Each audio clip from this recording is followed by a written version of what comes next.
পরিচালক হয়ে বিসিবিতে আসতে পারেন তামিম। দীর্ঘদিন ধরে ক্রিকেটের বাইরে আছেন তামিম ইকবাল। সবশেষ ঢাকা প্রিমিয়ার লিগের পর আর মাঠে দেখা যায়নি তাকে। তবে শীঘ্রই তিনি দেশের হোম অব ক্রিকেট হিসেবে খ্যাত মিরপুর শেরে বাংলায় ফিরতে পারেন। তবে সেটা আর ক্রিকেটার হিসেবে নয়। গুঞ্জন আছে বাংলাদেশ ক্রিকেট বোর্ডের পরিচালক হয়ে আসতে পারেন তিনি। শোনা যাচ্ছে পরিচালক হলে ক্রিকেট অপারেশনসের প্রধানও হতে পারেন। বিসিবির একটি নির্ভরযোগ্য সূত্র এই তথ্য দেশ রূপান্তরকে নিশ্চিত করেছে। তবে প্রশ্ন হচ্ছে কোন প্রক্রিয়ায় তিনি বোর্ডের পরিচালক হয়ে আসবেন। বিসিবির একাধিক সূত্রের সঙ্গে কথা বলে জানা গেছে ক্যাটাগরি 3 থেকে পরিচালক হয়ে আসতে পারেন তিনি, যেখানে জাতীয় দলের সাবেক অধিনায়ক, সাবেক 10 ক্রিকেটার ও সব সার্ভিসেস, বিশ্ববিদ্যালয়, সকল শিক্ষা বোর্ড, বিকেএসপি ও কোয়াব মনোনীত প্রতিনিধিরা ভোট প্রদান করেন। এই ক্যাটাগরি থেকে 2021 সালে নির্বাচনে জয়ী হয়ে পরিচালক নির্বাচিত হয়েছিলেন খালেদ মাহমুদ সুজন।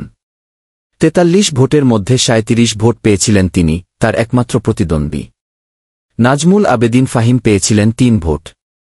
রাজনৈতিক পট পরিবর্তনের পর সেই ফাহিম এখন জাতীয় ক্রীড়া পরিষদ মনোনীত বিসিবি পরিচালক।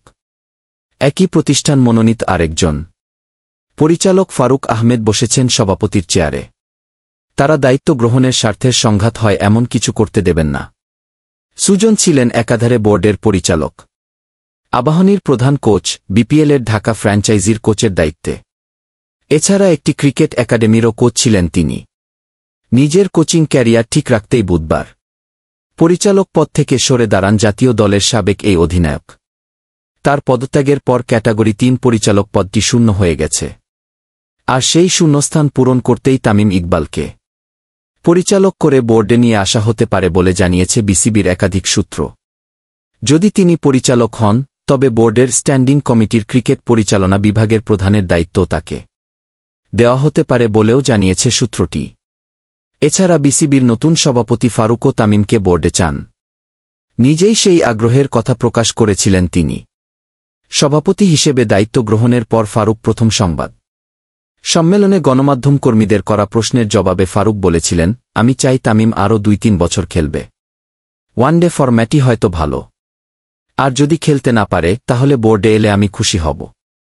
সে সাবেক অধিনায়ক, তার মধ্যে নেতৃত্বগুণ আছে।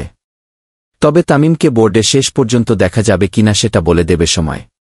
কেননা একই ক্যাটাগরিতে পরিচালক হওয়ার দৌড়ে নাম শোনা যাচ্ছে সাবেক অধিনায়ক খালেদ মাসুদ পাইলটেরও। এছাড়া পরিচালক হয়ে বিসিবিতে আসতে পারেন ডিপিএলের দল প্রাইম ব্যাংক ক্রিকেট ক্লাবের চেয়ারম্যান তানজিল চৌধুরীও।